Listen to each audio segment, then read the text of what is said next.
In today's video, I'm going to teach you how to use Renderforest free plan. We'll keep things simple and focus on three essentials: getting logged in, choosing the free export option so you don't get charged, and checking your usage and remaining storage from your profile. First, log into your Renderforest account. Open the website and use your existing credentials to access your dashboard. Once you're in, you'll see your projects and the tools available to you. Everything about the free plan starts here because you need to be signed in for your projects and exports to be tracked under the free tier. Next, when you're ready to export a project, make sure you intentionally select the free export option. This is the key step to staying on the free plan.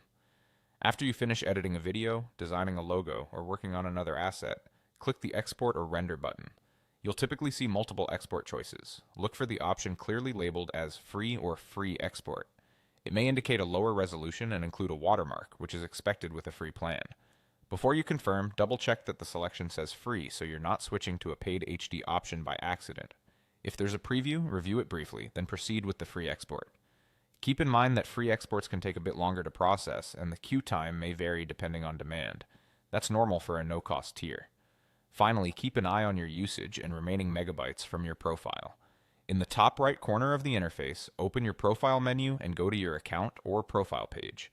Look for a section labeled Usage, Subscription, or something similar. Here you'll find how much storage you've used and how many megabytes you have left on the free plan. This number helps you manage your uploads, assets, and exported files so you don't run out of space unexpectedly. If you're approaching the limit, consider keeping projects tidy by removing items you no longer need. Lighter projects and shorter clips generally help you stay within the free allowance. That's all there is to it. Log in, choose free export every time you render, and check your profile to monitor storage and usage. Follow these steps consistently, and you'll get the most out of Renderforest without spending a cent, all while keeping your projects organized and your expectations clear regarding resolution, watermarks, and processing times. Thanks for watching and enjoy creating on the free plan.